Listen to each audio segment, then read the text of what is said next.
hay amor, Dios ahí está. Tomen asiento.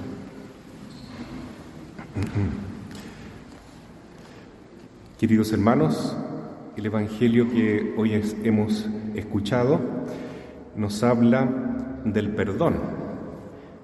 ¿Qué importancia tiene para Jesús el perdón? Es máxima la importancia, porque el Señor, como anunció San Juan Bautista, es el Cordero de Dios que vino a quitar los pecados del mundo. Es decir, Él vino, en primer lugar, a perdonar nuestros pecados. Él es realmente como el esposo de la Iglesia, que dice San Pablo en Efesios capítulo 5, que entregó su vida, se sacrificó por entero para presentarse delante de sí a su esposa, la Iglesia, santa, inmaculada, sin pecado. Entonces, eso es fundamental. Inclusive, en la Eucaristía se dice lo mismo. Cuando Jesús entrega su cuerpo y su sangre en la última cena, y eso lo recordamos y lo vivimos en cada Santa Misa, decimos: tomen y beban todos de él, este es el cáliz de mi sangre que será derramada por ustedes y por muchos. ¿Para qué? Para el perdón de los pecados, para perdonar nuestros pecados. ¿Y por qué es tan importante para Cristo el perdón de los pecados? Porque Él está pensando en nuestro bien eterno. ¿Qué es mejor? ¿Que alguien esté sano un tiempo cortito o toda la vida? Bueno, para Jesús es lo mismo. Es mucho más importante para uno estar sano espiritualmente que sano corporalmente. Para nosotros, en cambio, es al revés. Mientras nuestro cuerpo está sano, mientras tenemos nuestras necesidades básicas solucionadas, pocas veces nos acordamos de nuestra parte espiritual. Pero en la visión de Dios, lo que Él quiere es que nosotros tengamos vida verdadera. No solo una vida biológica, una buena calidad de vida en este mundo, sino una vida de verdad significa vivir en Dios, tener el alma sana, sin pecado. El pecado es una herida terrible, es un cáncer, es una lepra, es algo espantoso que tiene totalmente destruida la naturaleza. Quien vive en pecado mortal es un zombi, espiritualmente hablando, porque va caminando por la vida, por este mundo, pero está muerto. En su corazón está totalmente muerto. Y una persona que está en pecado mortal, si se muere, se va derecho su alma al infierno. Y eso es condenación eterna. Es lo que dice la Escritura, muerte segunda.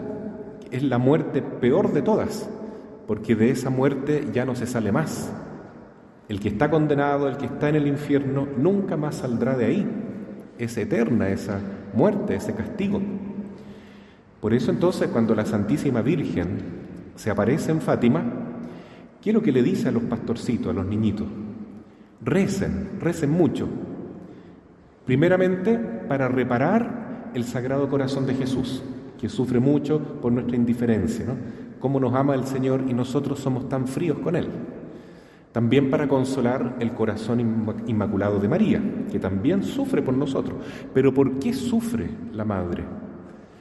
Entonces, en una de las apariciones, la Virgen le muestra el infierno a los 3 niñitos, y ellos ven el infierno en pocos segundos, pero quedaron tan espantados que se nota el cambio, ¿no?, en las imágenes, las fotos que le sacaron antes, contentos, esperanzados de ver a la Madre, felices. Pero ellos nunca se imaginaron que en esa aparición iban a ver el infierno. La Madre de sus manos lanzó unos rayos hacia el centro de la tierra, y en el fondo de la tierra ellos vieron cómo se van yendo las almas, ¿no? Cómo caen las almas en el infierno, van cayendo permanentemente. Y la Virgen le dice a los niños: ¿saben por qué ellos se van al infierno? Porque nadie reza por ellos, porque nadie se sacrifica, nadie pide por la conversión de los pobres pecadores. ¿Y nosotros, hermanos, pedimos por la conversión de los pecadores? ¿Pedimos por nuestra propia conversión? ¿Pedimos para darnos cuenta de que vivimos en pecado? ¿Pedimos el don de arrepentirnos, por último, de querer pedir perdón? Que de eso parte todo, ¿no? El que quiere pedir perdón, aunque esté en el peor de los pecados, como María Magdalena, que antes de ser santa fue una gran pecadora, tenía 7 demonios metidos. Entonces, cuando ella dice, no quiero más, voy a pedir perdón, y va donde está Jesús y llora en sus pies lágrimas de arrepentimiento, ahí ya comenzó su salvación. Eso es lo que la Virgen quiere, eso es lo que Jesús quiere, que nosotros nos sanemos, que nos recuperemos de nuestros males. Pero el principal motivo de nuestro sufrimiento, de nuestra decadencia humana, es el pecado. El pecado nos daña horriblemente, a nivel personal, también comunitario, y vemos cómo está el mundo porque nos hemos acostumbrado a vivir estructura de pecado. Es decir, hoy en día vivimos como si el pecado no existiera. El Papa Pío XI decía eso, ¿no? El peor pecado de nuestra época es que hemos perdido la conciencia de pecado. Vivimos como si no fuéramos pecadores, pero no nos damos cuenta que vamos encaminándonos directo al infierno, si no nos arrepentimos a tiempo. Entonces, por eso es que para Jesús, cuando le presentan este paralítico, lo más importante es perdonarle su pecado. Imagínense, hermanos, como dice el Evangelio de hoy, el esfuerzo que hicieron estas personas para llevar al paralítico. Tuvieron que pasar por entre la multitud, no había cómo llegar a donde estaba Jesús, que estaba en una casa en Cafarnaúm. Tuvieron que subir al tejado, al techo, hacer un forado, un hoyo en el techo, bajar la camilla con el paralítico para que Jesús lo sanara. Y cuando Jesús lo ve, como no le dijeron nada, se lo presentaron nomás, bueno, Jesús le dio lo más grande que podía entregar, ¿no? El perdón de los pecados. Le dice, ánimo, tus pecados están perdonados. Eso es lo más precioso, que se nos perdonen nuestros pecados, que nuestra alma se limpie, quede sanita. Y ellos dijeron, las personas que estaban acompañando a Jesús pensaron, este blasfema, solamente Dios puede perdonar pecados. Además que el paralítico no quiere que le perdonen los pecados, quiere que le sanen su parálisis. Y Jesús dice, para que vean que el Hijo del Hombre tiene poder de perdonar pecados, porque es el Hijo de Dios, levántate, toma tu camilla y anda. Y se sanó también físicamente. El Señor quiere nuestra sanación física, muchas veces la otorga, pero la principal recuperación que Él pide para nosotros es la del alma, que nuestra alma camine en el amor de Dios, que nos podamos volcar completamente hacia Dios, que hagamos un giro en nuestra vida, que a partir de ahora nuestros pasos se encaminen a amar a Dios sobre todas las cosas y a pedir por nuestra propia salvación eterna y por la de nuestros hermanos y por la de los pobres pecadores, porque el que ama realmente al prójimo no quiere que nadie se condene, que nadie se muera en pecado mortal. Y por tanto, ese es el espíritu que Jesús quiere darnos a nosotros, un espíritu de amor, de caridad, que busca el bien de sus hermanos, pero no solamente el bien físico, el bien social, el bien del cuerpo, de lo material, sino la calidad de vida espiritual, que es más importante. Es decir, que estemos sanos, sin pecado y llenos del amor de Dios, de la gracia de Dios. Por tanto, de aquí se desprenden dos consecuencias, ¿no? Primero que nada, si Dios nos perdona nuestros pecados y quiere perdonarnos sobre todas las cosas, nosotros también tenemos que perdonar a nuestro prójimo.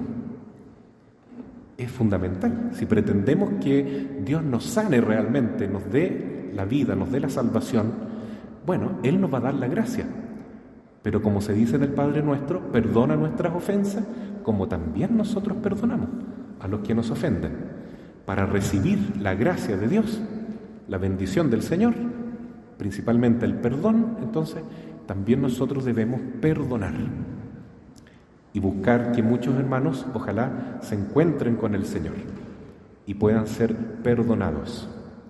Y segundo, hoy celebramos la fiesta de los primeros mártires de Roma, recordando y acompañando la fiesta de ayer, San Pedro y San Pablo, que fueron las primeras columnas de la Iglesia que murieron mártires en Roma, y luego vinieron siglos de persecución a los cristianos y murieron miles de cristianos católicos que dieron su vida por Jesús.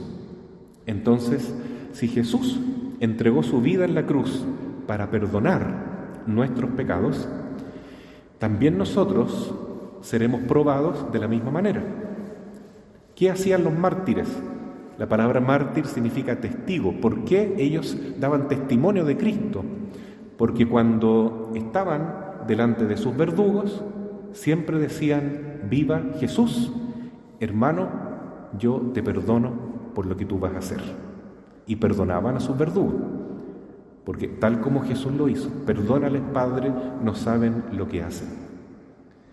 Como le pasó al padre Alsina cuando un militar lo mató en Santiago, en el puente del río Mapocho. Y le dijo: hijo, sácate la capucha, porque antes quiero ver tu cara y quiero perdonarte, antes que me dispares y me mates. Y se le sacó la capucha y dijo: yo te perdono en el nombre de Jesús. Y ahí lo mató. Así murió el padre Alsina. Impresionante, pero eso es lo mismo que hicieron los primeros mártires, lo mismo que hizo Jesús.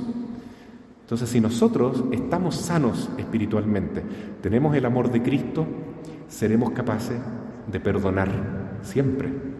Perdonar a nuestros familiares que nos han hecho daño, al esposo, a la esposa, a los hijos, a los padres, a los tíos, a los abuelos, pero también perdonar a nuestros enemigos. Esa es la prueba más difícil. Pero pidamos hoy día entonces esta gracia de buscar el bien espiritual, primeramente, antes que el bien material. Como dice Jesús, ¿no? Busquen primero lo espiritual, lo de arriba, lo del cielo, y lo demás también les será dado por añadidura. Quien busca las cosas de Dios también sale beneficiado en el aspecto material muchas veces, ¿no? El Señor nos da todo lo que necesitamos porque nos ama. Pero hoy es un día para decir: Señor, dame la gracia de ver como tú lo que realmente importa, lo que viene de ti, lo que viene de Dios. Y cuando digamos: danos hoy nuestro pan de cada día, ojalá no pensemos solo en el pan material, en el día a día, en el dinero, en las cosas que necesitamos, sino en la gracia de Dios, en el Espíritu Santo que nos da verdadera vida y libertad interior. Así sea. Amén.